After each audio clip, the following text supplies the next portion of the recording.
The elevator dropped 3 floors in one violent breath, and for a moment, I thought my quiet life was going to end between the 6th and 7th floors of a glass office tower.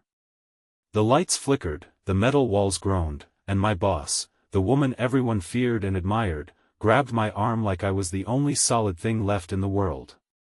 By the time the elevator stopped with a brutal jolt, my lunch bag had split open, my cheap notebook had fallen at her feet, and the secret I had hidden for years was lying wide open between us. Before this story begins, if you believe in kindness, second chances, and the quiet people who carry dreams no one notices, please like, comment, share, and subscribe to Lifeline Diaries. Sometimes one unexpected moment can change a life forever. My name is Arman Voss, and until that Tuesday afternoon, I was invisible. Not invisible in a magical way, but in the painful ordinary way people become invisible when they are useful but never important. I worked as a junior facilities assistant at Marlowe & Finch, a creative advertising agency that occupied 5 bright floors in downtown Seattle. The building was beautiful, with floor-to-ceiling windows, polished concrete, framed campaign posters, and conference rooms named after famous artists. But my world was mostly supply closets, broken printers, coffee spills, and people saying my name only when something needed fixing. I carried boxes, restocked paper, changed light bulbs, and smiled when executives walked past me without seeing me. Every morning, I arrived before sunrise, unlocked storage rooms, checked the mail, and watched the creative teams rush in with laptops, expensive coats, and ideas worth more than my monthly paycheck. My hidden talent lived in a battered brown notebook I kept inside my work bag. At lunch, while others sat in cafes or crowded meeting rooms, I sat on the back stairwell and sketched campaign ideas, wrote taglines, and built stories around products I would never be invited to discuss. I had no degree from a famous school, no connections, no clean portfolio website, and no confidence strong enough to survive rejection. My father had been a sign painter before arthritis curled his fingers, and when I was a child, he taught me how words could shine if you placed them beside the right image. But after he died, life became about bills, not dreams. My mother needed help. Rent needed paying. So I took the job that was available and buried the creative part of myself under uniforms, keys, and silence. Our boss, Serafina Vale, was the company's chief creative officer. She was known for walking into a room and making everyone sit straighter without saying a word. She wore soft-colored suits, carried herself like she had survived storms no one knew about, and had eyes that could cut through excuses. People called her brilliant, cold, impossible, and fair, depending on whether she had approved or destroyed their ideas that day. I had spoken to her only twice in 6 months. Once when she asked where the printer paper was, and once when she thanked me for fixing the lights in the presentation room before a client meeting. That thank you stayed with me longer than it should have, because she said it like she actually meant it. That Tuesday was bright and warm, the kind of day when sunlight poured through the office windows and made even the dust look golden. The agency was preparing for a major pitch for a nonprofit called Haven Bridge, an organization helping single parents rebuild their lives after homelessness. The creative team had been fighting over the campaign for weeks. I knew because I heard everything while refilling coffee stations and replacing markers in conference rooms. Their ideas were polished but empty, full of perfect models, clean apartments, and slogans that sounded kind but felt distant. In my notebook, I had created my own campaign during lunch breaks. I called it "The Key Is Not the Door." It focused on small human moments, a mother placing a house key into her child's palm, a father learning to cook in a shelter kitchen, a teenager taping a drawing above a new bed. I wrote one line beneath it: "Home begins the moment someone believes you can start again." That I never planned to show anyone. Dreams are easier to protect when they remain unseen. That afternoon, the elevators were crowded because everyone was rushing between floors before the big internal review. I stepped in carrying a box of replacement cables and leftover lunch, then froze when Serafina Vale entered just before the doors closed. She glanced at me, gave a small nod, and stood beside me as the elevator began rising. For 7 seconds, nothing happened. Then came the grinding sound, a scream of metal above us, the sudden drop, and darkness. When the emergency lights blinked on, Serafina was breathing hard but trying to stay composed. I was shaking so badly the cables rattled in the box. The emergency button connected us to building security, but the voice crackled and faded. We were told maintenance was on the way. It might take some time. Time became strange inside that elevator. The air felt warmer. The silence pressed in. Serafina sat carefully against the wall, her perfect calm finally cracked, and I noticed her hand trembling. I did what I always did when something was broken. I tried to fix what I could.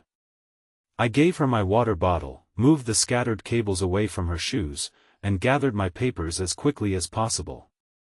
But I was too late. She had already picked up the notebook. At first, I expected annoyance. Maybe even anger.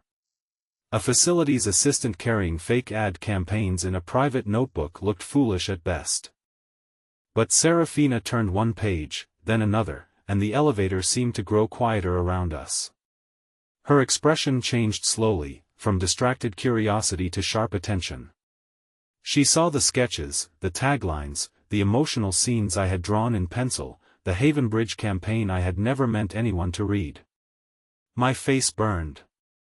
I told her it was nothing, just something I did to pass time. She looked up and said softly that people did not pass time with work like that. They revealed themselves. Those words hit harder than the elevator drop. No one had ever spoken about my ideas as if they were real. In that trapped metal box, between floors, with the building humming around us, Serafina asked me questions. Not polite questions, but real ones. Why had I chosen a key instead of a house? Why did my drawings focus on hands? Why did the slogan sound like forgiveness? I answered slowly at first, then with a kind of fearlessness that surprised me. I told her about my father painting signs by hand, about watching my mother count coins after his funeral, about understanding that home was not always a place people had, but something they hoped someone would let them deserve again. Serafina listened without interrupting. Her eyes grew glassy once, though she turned away before I could be sure. After 40 minutes, the elevator doors were forced open between floors, and firefighters helped us out one by one. The hallway was full of anxious employees. Someone asked Serafina if she was okay. Someone else joked nervously. I tried to slip away with my notebook clutched against my chest, embarrassed by how much of myself had been exposed.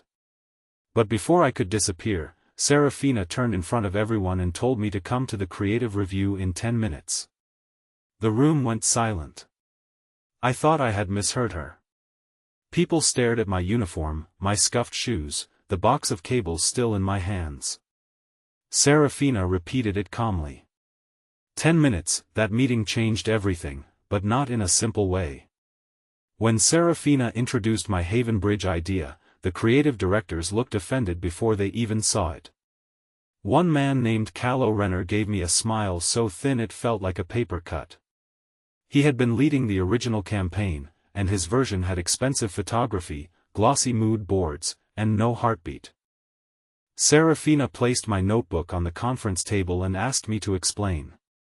My throat nearly closed. The room was full of people who had ignored me for months. My hands smelled faintly of metal and elevator dust. But then I thought of my father, of his paint-stained fingers guiding mine across old boards, and I began that I spoke about dignity. About not showing people at their lowest as objects of pity. About showing the exact second hope returns to a face. I spoke about the key as a symbol of trust, not charity. At first, no one moved. Then one junior copywriter leaned forward. Another creative manager stopped checking her phone. Serafina watched me like she was willing me not to shrink. When I finished, the room stayed quiet for a long breath. Then Callow laughed and said it was touching but amateur, too sentimental, too small for a national campaign. His words sliced through me because they sounded like every fear I had ever believed. But Serafina did not look at him.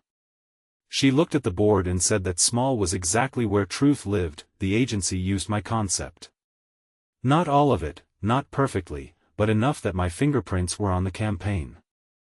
Serafina assigned me to assist the creative team for 2 weeks while still keeping my facilities job, which meant I worked longer hours than anyone noticed.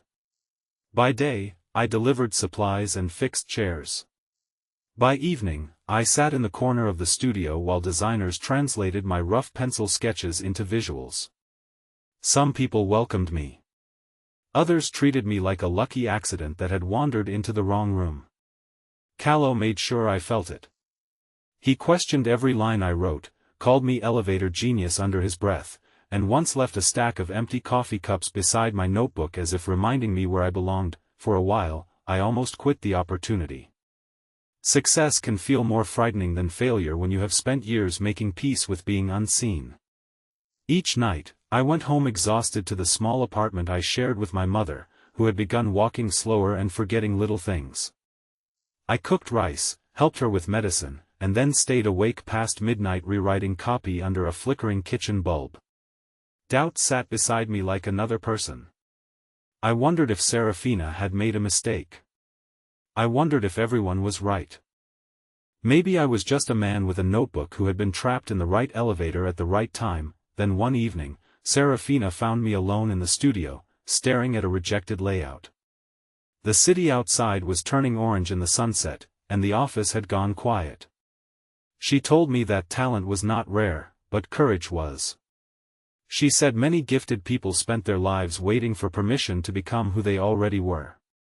Then she shared something no one in the office knew. Years earlier, before she became powerful, she had been an assistant too. Someone had once stolen an idea from her and presented it as his own. She had fought for years to become someone whose voice could not be taken again. That was why she noticed quiet people. That was why she had noticed me. The Haven Bridge pitch happened on a clear Friday morning. Sunlight flooded the main presentation room, turning the glass table bright as water. The client team arrived with serious faces and tired eyes, people who had seen too many campaigns turn suffering into decoration. Callow expected to present most of the work, but Serafina surprised everyone by asking me to open. My heart pounded so hard I could hear it. I was wearing the only good shirt I owned, ironed twice by my mother with the careful pride of someone sending a child to school. I stood before the screen, saw my first image appear, a small child holding a key against a mother's palm, and felt the room fade until only the story remained that I told them that people do not rebuild their lives in grand dramatic moments. They rebuild them in mornings when they wake up safe. In kitchens where there is finally enough cereal. In bedrooms where children stop sleeping with their shoes on because they no longer fear running. I told them Haven Bridge did not just open doors. It gave people back the belief that they were allowed to walk through them. By the time the final line appeared, home begins the moment someone believes you can start again. One of the client representatives had tears in her eyes. The room did not burst into applause. It did something better. It stayed still, deeply still, the way people do when something has reached a place beneath performance. Haven Bridge chose our campaign that afternoon. The celebration was loud, but I stood near the window, overwhelmed by a joy so unfamiliar it almost hurt. Serafina came beside me and handed me an envelope. Inside was a formal offer for a paid trainee position in the creative department, with a path toward becoming a junior copywriter. My salary would increase. My hours would change. My life, somehow, had been given a door. I could barely speak. She told me I had earned it before the elevator ever stopped, but the world had finally been forced to stand still long enough to see me. The campaign launched 6 weeks later. Posters appeared at bus stops, online videos spread across social media, and donations to Haven Bridge rose faster than expected. But the moment that stayed with me most was not the numbers or praise. It was a handwritten letter from a woman named Mireya, a single mother who had seen one of the ads while riding the bus with her son. She wrote that for the first time in months, she did not feel ashamed of needing help. She felt invited to begin again. I took that letter home and read it to my mother. She cried quietly, holding my father's old paintbrush in her lap like he had somehow been part of it too. Near the end of that year, Marlowe and Finch held an awards event in the same building where the elevator had trapped us. This time, I was not carrying cables. I was wearing a dark blue suit Serafina had insisted was an investment, standing beside a framed version of the Haven Bridge campaign. Callow had left the agency months earlier after his bitterness became impossible to hide. Some people said I was lucky. Maybe I was. But luck had not filled years of notebooks. Luck had not kept me writing after double shifts. Luck had not taught me to see beauty in people who had been overlooked. The elevator had only revealed what silence had been hiding. If this story touched your heart, please like, comment, share, and subscribe to Lifeline Diaries. Your support helps stories like this reach someone who may be sitting quietly right now, wondering if their dream still matters. Special request, comment hidden talent. If you believe every quiet person deserves one chance to be seen. Years later, whenever a nervous intern or office assistant stands at the edge of a meeting room, unsure if they belong, I remember that Tuesday afternoon. I remember the drop, the darkness, the notebook on the floor, and the woman who chose to look closer instead of looking away. My life did not change because I got stuck in an elevator with my boss. It changed because, for the first time, someone saw the door inside me and handed me the key.